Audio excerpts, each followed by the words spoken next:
एक विश्वासी हो तो आप सही वीडियो पे आए हो। इस वीडियो को पूरे देखें।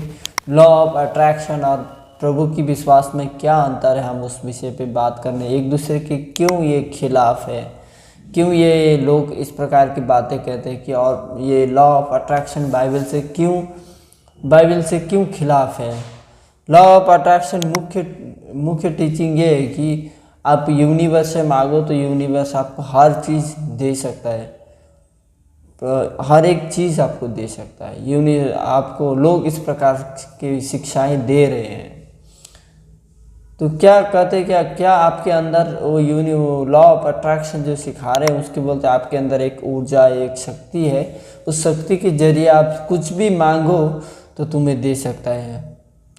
हेल्थ हो गया, प्रोफेशन हो गया, कुछ भी हो गया, तो आप मांगो तो तुम्हें दे सकते। लेकिन क्या ये संभव है? यूनिवर्स कौन है? सबसे पहले तो ये बात हमें जानने की ज़रूरत है कि एक्चुअली यूनिवर्स क्या है। यूनिवर्स का रचना किसने किया है, क्या है ये यूनिवर्स? सच में आपको सुन सकता है? ये सबसे बड़ा सवाल है, क्योंकि जो हमें सुन नहीं सकता, देख नहीं सकता, क्या आपकी जवाब दे सकता है? बाइबल यूनिवर्स के बारे में क्या कहते हैं पता है? यूनिवर्स के बारे में बाइबल कहती है कि परमेश्वर के वचन आदि में, एक उत्पत्ति 1:1 में कहता है, आदि में परमेश्वर ने आकाश की सृष्टि की। तो ये चीज़ है, यूनिवर्स क्या है? सृष्टि है, उसको किसी ने बनाया है, तो वो हमें आशीष नहीं दे सकता। जो बनाने वाला है वो हमें आशीष दे सकता है। उसको बनाने वाला कौन है? यूनिवर्स क्रिएट किया गया है, वो क्रिएटर नहीं है। आप हमको और आपको बनाने वाला क्रिएटर नहीं है, वो क्रिएट किया गया है, किसी ने क्रिएट किया है। वो किसने किया है? आदि में परमेश्वर ने किया है। तो क्या आपको क्रिएट जो किसी और ने किया है तो वही चीज़ आपको दे सकता है? नहीं ना। आपको दे सकता है तो परमेश्वर दे सकता है। प्रभु यीशु कहते हैं कि आप ये यूनिवर्स से मांगने के बजाय प्रभु यीशु मसीह क्या कहते हैं पता है? मांगो तो तुम्हें दिया जाएगा। मत्ती 7:7 में कहते हैं कि इसका कुछ और भी अर्थ होता है, मगर ये भी एक अर्थ है, मांगो तो तुम्हें दिया जाएगा, खोजो तो तुम्हें पाओगे, खटखटाओगे तुम्हारे लिए खोला जाएगा।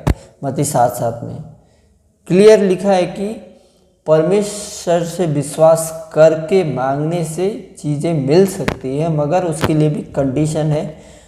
वो अपनी स्वार्थ के लिए नहीं मिल सकता, उसके लिए कंडीशन होता है। आप दूसरों के लिए मांग सकते हो, आप समाज के लिए मांग सकते हो, तो अपने स्वार्थों के लिए तो मुझे नहीं लगता कि प्रभु देते हैं, क्योंकि हम स्वार्थ में उड़ा देते हैं।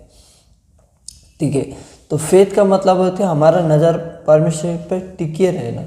विश्वास का मतलब होता है, तो ये होता है कि ताकत, शक्ति का ताकत। इब्रानी 11:6 में लिखा है कि विश्वास के बिना उन्हें प्रश्न करना मुश्किल है, अनहोना है। तो लॉ ऑफ अट्रैक्शन एक्चुअली क्या है? तुम्हें अंदर शांति है, तो वो सिखाता है कि लॉ ऑफ अट्रैक्शन कहता है कि तुम्हारे अंदर एक सारी शक्ति है, ब्रह्मांड एक शक्ति है। लॉ ऑफ अट्रैक्शन बाइबल कहती है कि सारी शक्ति परमेश्वर से आती है। यूहन्ना 15:5 पे लिखा है कि मुझसे अलग होकर तुम कुछ भी नहीं कर सकते। मगर ये देखिए, लॉ ऑफ अट्रैक्शन क्या कर रहा है कि तुम्हारे अंदर एक शांति है। प्रभु कहता है कि मुझे छोड़ तुम्हें कुछ नहीं कर सकते, तो इसका मतलब कॉन्ट्रडिक्ट हो रहा है वो, तो वो बाइबल के विरुद्ध है। वो हो सकता है हमारे अंदर शक्तियाँ हो, संभव है, क्योंकि हमारे अंदर एक आत्मा है, उसे फ्लो हो सकती है, मगर उस शक्ति को हम परमेश्वर उसमें अगर शामिल नहीं है तो उस शक्ति से हम कुछ नहीं कर सकते। ठीक है, लॉ ऑफ अट्रैक्शन वही कहता है। बाइबल कहता है कि लॉ ऑफ अट्रैक्शन कहता है कि यूनिवर्स तुम्हें देगा। लॉ ऑफ अट्रैक्शन कह रहा है, मगर बाइबल कहता है कि बाइबल कहती है कि हर अच्छी चीज़, सिद्ध और वरदान ऊपर से आती है और ज्योतिर्मय पिता से मिलता है। तो इसका मतलब ये होता है कि याकूब 1:17 में लिखा है, तो हर एक अच्छी चीज़ें जो होती है प्रभु की ओर से मिलती है। मगर लॉ ऑफ अट्रैक्शन क्या कर रहा है कि यूनिवर्स तुम्हें देगा। वो कैसे दे सकता है? वो आपको कैसे दे सकता है? क्योंकि उसको तो परमेश्वर ने खुद बनाया है ना। वो सुन सकता है, ना बोल सकता है, ना वो महसूस कर सकता है। उसको तो एक जगह पे लिए बना के रख दिया गया है, क्योंकि तेरा काम ये है, सूरज का काम ये है, तो हर एक तारों गणों का काम ये है, तो परमेश्वर ने उसको ठहरा दिया है, तो वो हमें कैसे दे सकता है? वो तो संभव नहीं है। लॉ ऑफ अट्रैक्शन को परमेश्वर से दूर कर देता है। लॉ ऑफ अट्रैक्शन जो है परमेश्वर से हमें दूर कर देता है, जबकि हम परमेश्वर पर विश्वास करना चाहिए, क्रिएटर पर विश्वास करना चाहिए। परमेश्वर ने जो हमको बनाया है उसको बनाया, उससे विश्वास करना चाहिए और उससे कुछ मांगना चाहिए, तो वो हमें दे सकता है। तो बजाय हम उस चीज़ों पे मांग रहे हैं जो हमें कभी दे ही नहीं सकता। परमेश्वर क्यों परमेश्वर एकमात्र रास्ता क्यों है पता है आपको? परमेश्वर जो विश्वास सिर्फ मॉडलिटी नहीं है, चीज़ों पर के लिए नहीं है, वो इटर्नल लाइफ है। वो सिर्फ चीज़ों के लिए विश्वास करना नहीं है, वो इटर्नल लाइफ देता है हमको, इटर्नल लाइफ है। परमेश्वर एकमात्र ऐसा ईश्वर है जो हमें उस सत्यता के बारे में बताता है।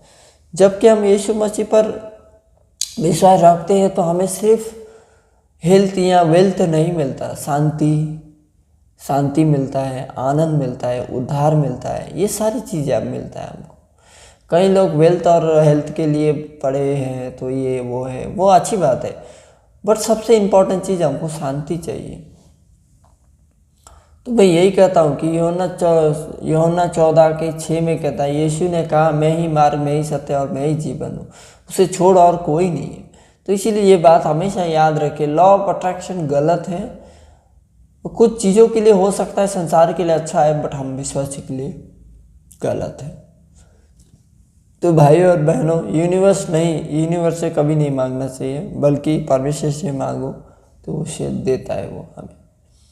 लॉ ऑफ अट्रैक्शन लोगों को धोखा दे रहा है कि उनको सोच सब कुछ हम ही करना है उनके अनुसार, लॉ ऑफ अट्रैक्शन के अनुसार। लेकिन बाइबल सिखाती है कि सारी शक्ति, सारी आशीष और सच्ची शांति और जीवन प्रभु यीशु से मिलता है। तो ये चीज़ें याद रखें, क्योंकि सच जब तक आप नहीं जानोगे, सच तक नहीं जानोगे तो आपको स्वतंत्र नहीं मिल सकता। तो इसीलिए वीडियो आपको पसंद आया हो तो लोगों तक शेयर करें, और ऐसी बातों को आप लोग शेयर करें ताकि लोग बच सके ऐसी गलत धारणाओं से। ऐसी धारणाएं जो है हमारे अंदर जो है अगर पलने लगी तो हम मसीह से दूर होते जाएंगे। अगर ये वीडियो आपको दिल को छुआ हो तो इस वीडियो को लाइक करें, सब्सक्राइब करें और लोगों तक पहुंचाएं। आप सबको धन्यवाद। प्रभु आपको आशीष दे। आमीन।